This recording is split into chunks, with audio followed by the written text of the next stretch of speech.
In the quiet town of Horicon, Wisconsin, the winters are long and the nights are still. In the 1980s, it was the kind of place where doors were left unlocked, neighbors waved from porches, and little seemed to disturb the rhythm of life along the Rock River. Yet, one family story would ripple far beyond the town's borders, whispered about in living rooms, reported in newspapers, and ultimately broadcast to millions on national television. It became known as the Tallman House Haunting. The Tallmans, Alan, his wife, and their young children, moved into a modest ranch-style house in 1986. They were ordinary people, working hard, raising their family, and living the quiet Midwestern life. But soon after their arrival, subtle disturbances began. At first, they seemed easy to dismiss. A clock radio that switched on by itself. Voices in empty rooms. Shadows that never quite matched their source. The heart of the story, though, centered around a single object, a second-hand bunk bed. Brought into the children's bedroom in early 1987, it carried with it something the Tallmans could never have expected. From the time it entered the home, the disturbances escalated. The children began to speak of a woman who appeared in their room, or a voice that called to them in the night. Once, their daughter said she saw a figure with burning red eyes. Radios would spring to life without warning. Objects moved on their own. A rocking chair swayed, though no one sat in it. What had been unsettling now turned unmistakably hostile. Alan himself was not spared. One night, working late in his basement, he heard a voice call his name. Deep, insistent, impossible to ignore. When he followed, the voice seemed to come from everywhere and nowhere, echoing through the house. At times, he felt a presence pressing close, unseen but suffocating. The Tallmans were a family of faith. They invited their pastor to bless the house, hoping prayer would drive away whatever lingered there. For a time, they tried to endure. But the attacks grew bolder. One night, a child woke screaming, claiming a hideous figure stood beside her bed. Another night, Alan himself claimed to have seen a spectral figure, red-eyed and towering, its form vanishing as he confronted it.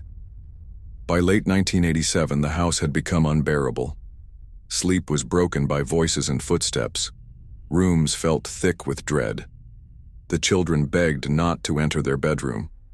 After months of escalating torment, the Tallmans reached their limit. In January 1988, in the dead of winter, the family fled their home for good, never to return. The bunk bed was destroyed, burned until nothing remained. What followed was almost as strange as the haunting itself. News of the Tallman case spread quickly through Horicon and beyond. Small-town papers carried the story, and gossip filled cafes and church pews. Some whispered that the land itself was cursed.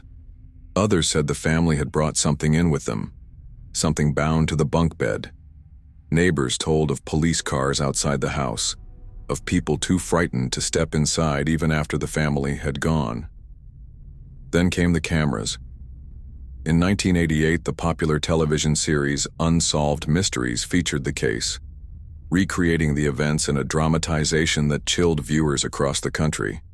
It was one of the first times many Americans had seen a modern haunting presented in such detail on primetime TV. The episode cemented the Tallman story as one of the most famous American hauntings of the decade. In the years since, the house itself has passed to new owners.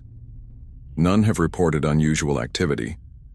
To them, it is simply a home, stripped of its infamous bunk bed, cleared of its past. The haunting, it seems, departed with the Tallmans. Yet the story lingers. For some, it is proof of objects carrying burdens beyond their material form. For others, it is a cautionary tale of how stress, fear, and faith can shape the mind. And for many, it remains one of the most unsettling modern hauntings. All the more chilling because it happened not in some crumbling Victorian mansion or isolated estate, but in a small suburban house on a quiet Wisconsin street. The Tallman house is no longer marked by the strange, but the legend lives on. Whispers still circulate about the bunk bed that brought terror into an ordinary home, about the voices in the night, and about a family who fled everything rather than spend one more night in its grip. The questions remain, drifting like echoes. Was it spirit, curse, or something that cannot be named? And in the quiet of Horacon's long winter nights, who is to say the silence will always hold?